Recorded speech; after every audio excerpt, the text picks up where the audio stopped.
हरे कृष्णा, राधे राधे भक्तों, आप सभी का स्वागत है आपके अपने चैनल पर संदीप भक्ति ज्ञान गंगा में।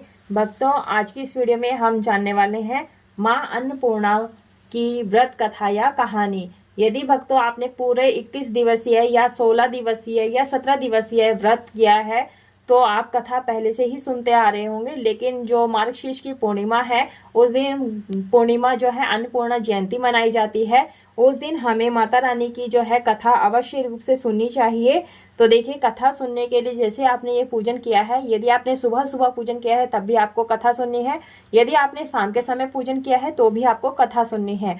तो कथा सुनने के लिए सबसे पहले आपने इस तरह से 1 लोटा जल लेना है, जरूर से ले लीजिएगा, जो कि हमें कथा सुनने के बाद में सूर्य देव को अर्घ्य देना होता है। ठीक है। उसके बाद में जब कथा सुनेंगे तो खाली हाथ कथा कभी भी ना सुने, तो अपने सीधे हाथ में इस तरह से थोड़े से अक्षत ले लेने हैं और थोड़े से आपने पुष्प लेने हैं।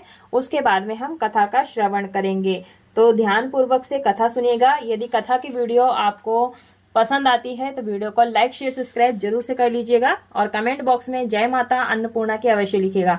तो चलिए देरी ना करते हुए कथा को हम शुरू करते हैं। कथा इस प्रकार से है। माँ अन्नपूर्णा माता का महाव्रत मार्गशीर्ष मास के कृष्ण पक्ष की पंचमी से प्रारंभ होता है और मार्गशीर्ष शुक्ल षष्ठी को समाप्त होता है। यह उत्तमोत्तम व्रत 17 दिनों तक का होता है और कई भक्त 21 दिनों तक व्रत का पालन करते हैं। माँ अन्नपूर्णा माता के महाव्रत की कथा इस प्रकार से है। एक समय की बात है, काशी निवासी धनंजय की पत्नी का नाम सुलक्षणा था। उसे अन्य सब सुख प्राप्त थे, केवल निर्धनता ही उसके लिए सबसे जो है दुख का एकमात्र कारण थी। यह दुख उसे हर समय सताता रहता था। एक दिन सुलक्षणा पति से बोली, स्वामी आप कुछ उद्यम करो तो काम चले, इस प्रकार सब कब तक काम चलेगा। तब सुलक्षणा जो है एक दिन सुलक्षणा पति से बोलती है, स्वामी आप उद्यम करोगे तो काम चलेगा, इस प्रकार कब तक काम चलेगा। सुलक्षणा की बात धनंजय के मन में बैठ गई और वह उसी दिन विश्वनाथ शंकर जी को प्रसन्न करने के लिए बैठ गया और कहने लगा, हे देवाधिदेव विश्वेश्वर, मुझे पूजा पाठ कुछ आता नहीं है, केवल आपके भरोसे बैठा हूँ। इतनी विनती करके वह 2-3 दिन तक भूखा प्यासा बैठा रहा। यह देखकर भगवान शंकर ने उसके कान में अन्नपूर्णा अन्नपूर्णा अन्नपूर्णा कहा। इस प्रकार से 3 बार कहा। यह कौन क्या कह गया। इसी सोच में धनंजय पड़ गया कि मंदिर से आते ब्राह्मणों को देखकर पूछने लगा, पंडित जी अन्नपूर्णा कौन है। ब्राह्मणों ने कहा, तू अन्न छोड़ बैठा है सो तुझे अन्न की ही बात सूझती है, जा घर जाकर अन्न ग्रहण कर। धनंजय घर गया, स्त्री से सारी बात कही। वह स्त्री बोली, नाथ चिंता मत करो, स्वयं शंकर जी ने यह मंत्र दिया है, वे स्वयं ही खुलासा करेंगे, आप फिर जाकर उनकी आराधना करो। धनंजय फिर जैसा का तैसा पूजा में बैठ गया। रात्रि में शंकर जी ने आज्ञा दी और कहा, तू पूर्व दिशा में चला जा। वह अन्नपूर्णा का नाम जपता रह जाता और रास्ते में फल खाता, झरनों का पानी पीता जाता। इस प्रकार कितने ही दिनों तक चलता चला गया। वहां उसे चांदी सी चमकती वन की शोभा देखने में आई। सुंदर सरोवर को देखने में या उसके किनारे कितनी ही अप्सराएं झुंड बनाए बैठी थी। एक कथा सुनती और सब मिलकर माँ अन्नपूर्णा इस प्रकार बार बार कहती थी। यह अघन मार्गशीर्ष मास की उज्जैली रात्रि थी और आज से ही व्रत का प्रारंभ था। जिस शब्द की खोज करने वह निकला था वह उसे वहां सुनने को मिला। धनंजय ने उसके पास जाकर पूछा, हे देवियों आप यह क्या करती हो। उन सब ने कहा, हम सब माँ अन्नपूर्णा का व्रत करती हैं। धनंजय ने पूछा, व्रत पूजा करने से क्या होता है, यह किसी ने किया भी है, इसे कब किया जाए, कैसा व्रत है, मैं और कैसे विधि है, मुझे भी विस्तार से बताओ। वे कहने लगी, इस व्रत को सब कोई कर सकते हैं। 21 दिन तक के लिए 21 गांठ का सूत लेना चाहिए। 21 दिन यदि ना बने तो एक दिन उपवास करें। यह भी ना बने तो केवल कथा सुनकर प्रसाद लें। निराहार रहकर कथा कहें। कथा सुनने वाला कोई ना हो, ना कोई मिले तो पीपल के पत्तों को रखकर सुपारी या घृत कुमारी यानी ग्वार भाटा वृक्ष को सामने रखकर दीपक को साक्षी कर सूर्य, गाय, तुलसी या महादेव को बिना कथा सुनाए मुख में दाना न डालें। यदि भूल से कुछ पड़ भी जाए तो एक दिवस फिर उपवास करें। व्रत के दिन क्रोध ना करें और झूठ ना बोलें। धनंजय बोला, इस व्रत करने से क्या होगा?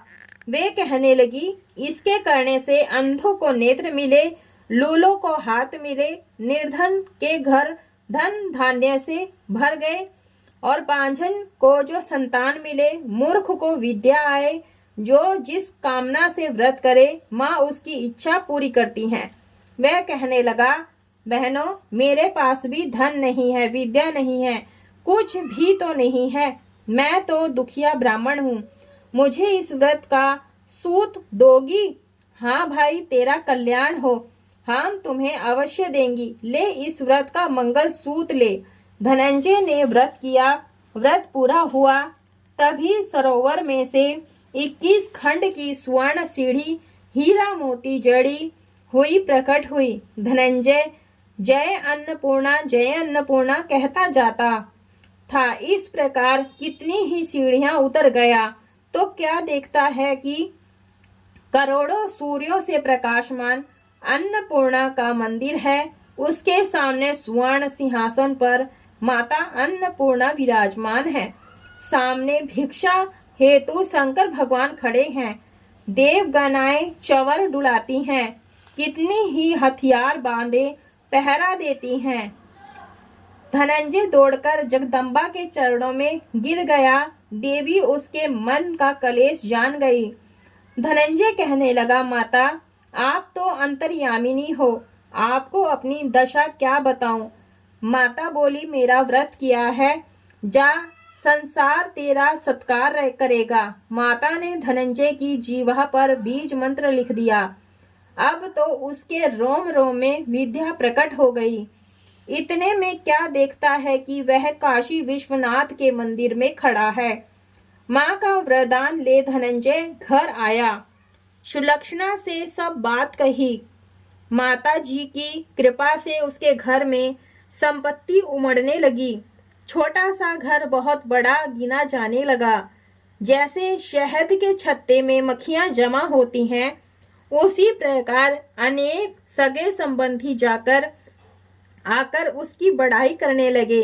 कहने लगे, इतना धन और इतना बड़ा घर, सुंदर संतान नहीं हो तो इस कमाई का कौन भोग करेगा? सुलक्षणा से संतान नहीं है, इसलिए तुम दूसरा विवाह करो। अनिच्छा होते हुए भी धनंजय को दूसरा विवाह करना पड़ा और सती सुलक्षणा को सौत का दुख उठाना पड़ा। इस प्रकार दिन बीतते गए। फिर अगहन मास आया। नए बंधन से बंधे पति से सुलक्षणा ने कहलाया कि हम व्रत के प्रभाव से दुखी हुए हैं, इस कारण यह व्रत छोड़ना नहीं चाहिए। यह व्रत माता जी का प्रताप है जो हम इतने संपन्न और सुखी हैं। सुलक्षणा की बात सुनकर धनंजय उसके यहाँ आया और व्रत में बैठ गया। नई बहू को इस बार व्रत की खबर नहीं थी। वह धनंजय के आने की राह देखती रही थी। दिन बीतते गए और व्रत पूर्ण होने में 3 दिवस बाकी थे कि नई बहू को खबर पड़ी। उसके मन में ईर्ष्या की ज्वाला दहकने लगी थी। सुलक्षणा के घर आकर पहुंची और उसने वहां भगदड़ मचा दी। वह धनंजय को अपने साथ ले गई। नए घर में धनंजय को थोड़ी देर के लिए निद्रा ने आ दबाया। इसी समय नई बहू ने उसका व्रत का सूत तोड़कर आग में फेंक दिया। अब तो माता जी का कोप जाग गया। घर में अकस्मात आग लग गई। सब कुछ जलकर खाक हो गया। सुलक्षणा जान गई और पति को फिर से अपने घर ले आई। नई बहू रूठ कर पिता के घर जा बैठी। पति को परमेश्वर मानने वाली सुलक्षणा बोली, नाथ घबराना नहीं, माता जी की कृपा अलौकिक है। पुत्र कुपुत हो जाता है पर माता कुमाता नहीं होती है। अब आप श्रद्धा और भक्ति से आराधना शुरू करो, वे जरूर हमारा कल्याण करेंगी। धनंजय फिर माता के पीछे पड़ गया। फिर वही सरोवर सीढ़ी प्रकट हुई, उसमें माँ अन्नपूर्णा कहकर वह उतर गया। वहां जा माता जी के चरणों में रुदन करने लगा। माता जी प्रसन्न होकर बोली, यह मेरी स्वर्ण की मूर्ति ले, उसकी पूजा करना तो फिर से सुखी हो जाएगा। जा, तुझे मेरा आशीर्वाद है। तेरी स्त्री सुलक्षणा ने श्रद्धा से मेरा व्रत किया है, उसे मैंने पुत्र दिया है। धनंजय ने आंखें खोली तो खुद को काशी विश्वनाथ जी के मंदिर में खड़ा पाया। वहां से फिर उसी प्रकार घर को आया। इधर सुलक्षणा के दिन चढ़े और महीने पूरे होते ही पुत्र का जन्म हुआ। गांव में आश्चर्य की लहर दौड़ गई। इस प्रकार उसी गांव के निसंतान सेठ के पुत्र होने पर उसने माता अन्नपूर्णा का मंदिर बनवा दिया। उसमें माता जी की धूमधाम से पधारी, यज्ञ किया और धनंजय को मंदिर के आचार्य का पद दे दिया। जीविका के लिए मंदिर की दक्षिणा और रहने के लिए बड़ा सुंदर सा भवन दिया। धनंजय स्त्री पुत्र सहित वहां रहने लगा। माता जी की चढ़ावे में भरपूर आमदनी होने लगी। उधर नई बहू के पिता के घर डाका पड़ा, सब लूट गया। वे भीख मांगकर पेट भरने लगे। सुलक्षणा ने यह सुना तो उन्हें बुला भेजा, अलग घर में रख लिया और उसके अन्न वस्त्र का प्रबंध कर दिया। धनंजय, सुलक्षणा और उसका पुत्र माता जी की कृपा से आनंद से रहने लगे। माता जी ने जैसे इनके भंडार भरे वैसे सबके भंडार भरना। बोलिए माता अन्नपूर्णा की जय, भोले बाबा की जय। इसके बाद में हमें विनायक जी की कथा जरूर से सुननी चाहिए, तभी हमारी व्रत कथा संपूर्ण मानी जाती है। एक मेंढक और मेंढकी थे। मेंढकी रोज गणेश जी की कहानी कहती थी। एक दिन मेंढक बोला, तू पराये पुरुष का नाम क्यों लेती है? अगर तू लेगी तो मैं तुझे मारूंगा।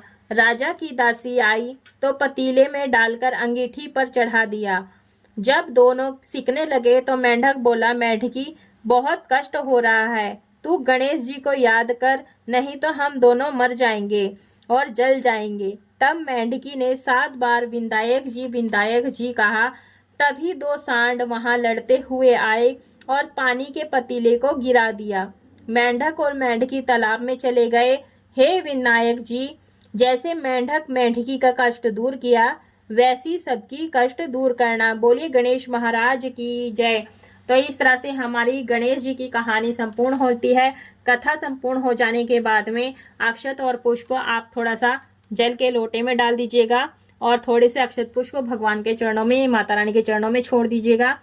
क्षमा प्रार्थना मांग लीजिएगा कि पूजा में रही कोई भी गलती हो गई हो तो क्षमा कीजिएगा। यदि आपने सुबह में कथा सुनी है तब ये आपने जल का लोटा जो है सूर्य देव को अर्घ्य दे देना है। यदि आपने शाम के समय कथा सुनी है तब भी आप सूर्य को अर्घ्य दे सकते हैं या फिर आप चंद्र देवता को अर्घ्य दे सकते हैं। इस तरह से हमारी यह कथा संपूर्ण होती है। यदि आपको कथा की वीडियो पसंद आई है तो वीडियो को लाइक कीजिएगा, ज्यादा से ज्यादा शेयर कीजिएगा। चैनल पर नए हैं तो चैनल को सब्सक्राइब जरूर से कर लीजिएगा। साथ में बेल आइकन की घंटी को भी प्रेस कर लीजिएगा ताकि आने वाली वीडियोस की नोटिफिकेशन आप सभी को सबसे पहले मिल सके। और पूरा वीडियो देखने के लिए आप सभी का धन्यवाद। यदि आपके मन में कोई भी प्रश्न हो तो आप कमेंट में पूछ सकते हैं, उसका रिप्लाई आपको अवश्य मिलेगा। और फिर से कहते हैं, आपका पूरा वीडियो देखने के लिए आप सभी का बहुत बहुत धन्यवाद। कमेंट बॉक्स में जय माता अन्नपूर्णा की अवश्य लिखेगा। पूरा वीडियो देखने के लिए धन्यवाद।